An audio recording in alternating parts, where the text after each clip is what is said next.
Bismillahirrahmanirrahim. Assalamualaikum warahmatullahi wabarakatuh. Perkenalkan, nama saya Resti Hasbillailillah, mahasiswi dari PIAUD 7 STI Dr. Kains Mutakin Purwakarta. Baik, di sini saya akan memaparkan sedikit mengenai tentang parenting yang saya dan Bapak Dr. Randes Saifullah laksanakan pada hari Kamis tanggal 27 Januari 2022.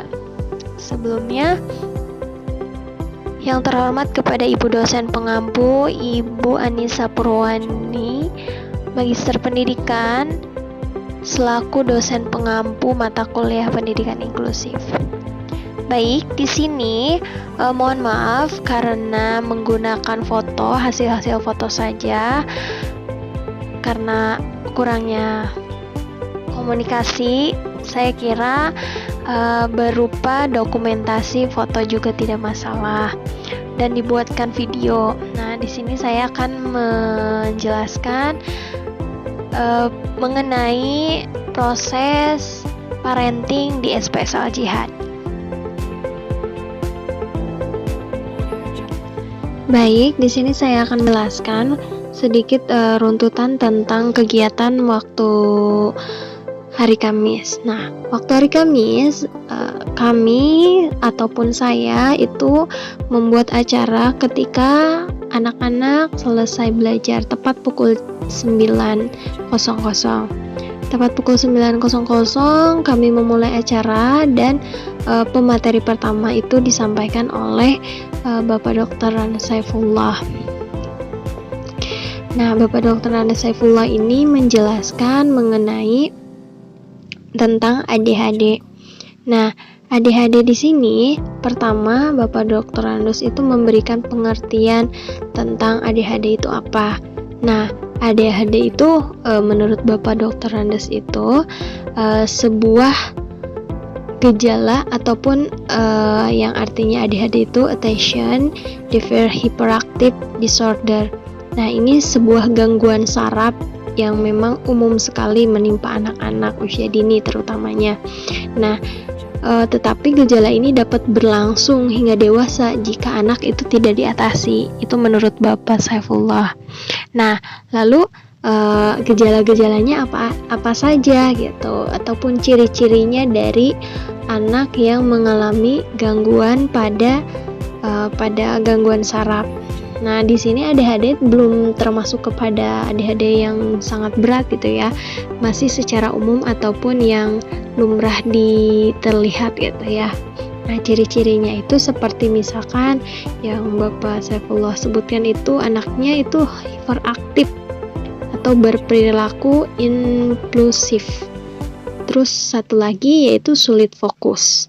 Nah, anak-anak ADHD itu mungkin mengalami kesulitan untuk duduk diam katanya. Seperti misalkan anak disuruh belajar di meja, lalu anak tersebut belum juga 5 menit, anak tersebut sudah berlarian. Nah, seperti itu kata Bapak Saifullah mengenai gejala anak yang ADHD.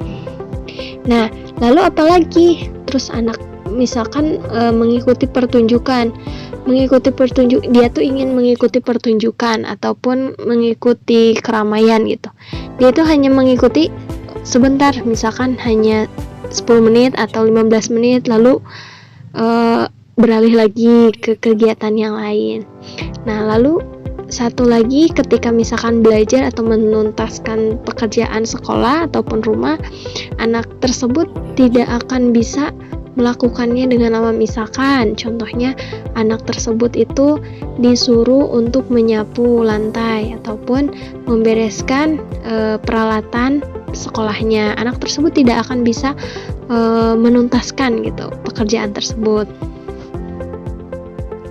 Nah, gejala-gejala tersebut itu bisa dilihat sebelum anak berusia 12 tahun, biasanya bisa dilihat gitu.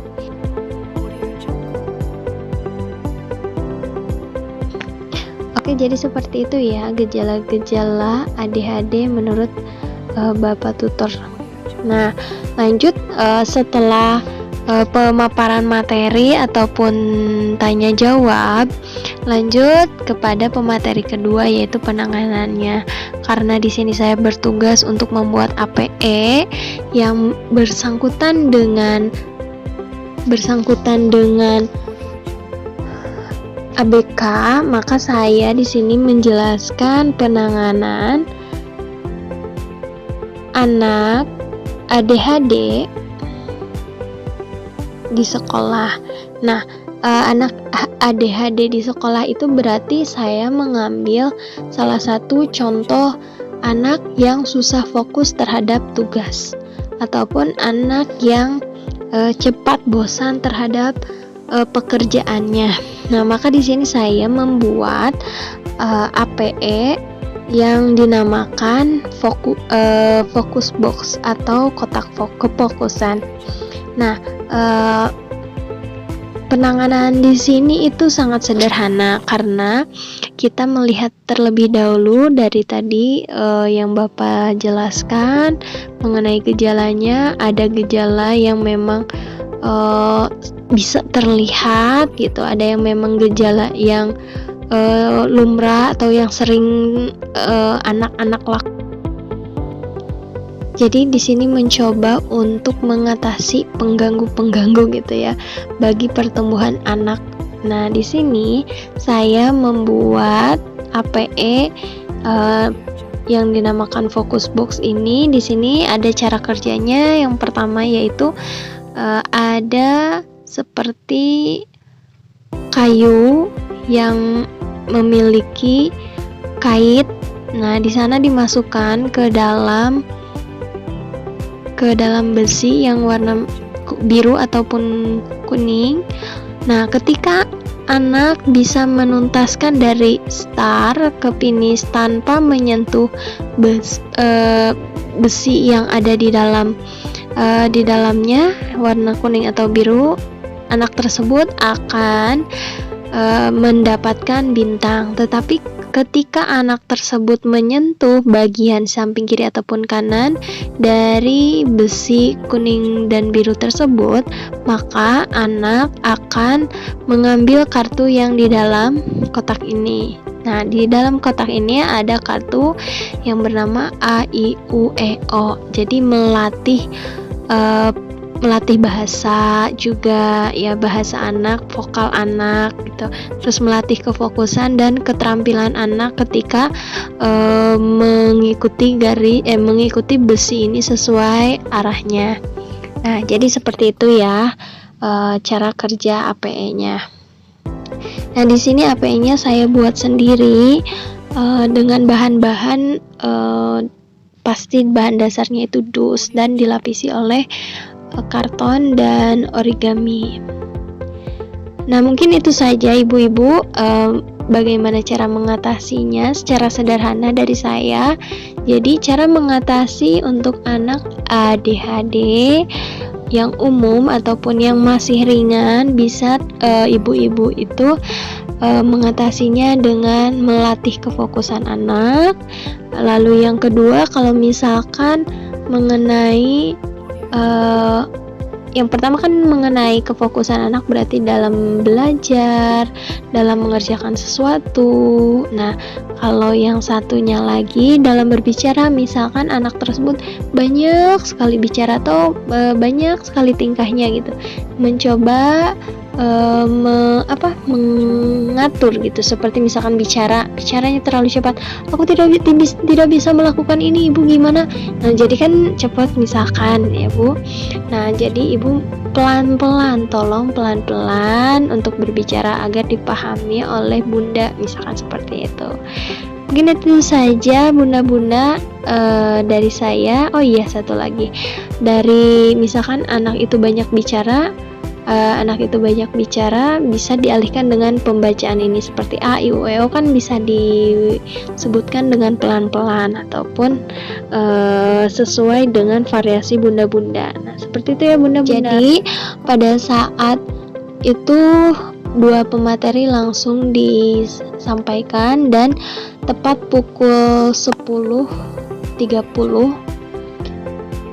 jam 11-an dan acara Dan parenting di SPS Al Jihad ditutup dengan foto bersama saya dengan guru-guru. Mungkin itu saja, mohon maaf apabila banyak kekurangan dari video ini, dan sekali lagi mohon maaf apabila berupa foto. Alhamdulillah tetapi terlaksana dengan baik acaranya. Sekian, wassalamualaikum warahmatullahi wabarakatuh.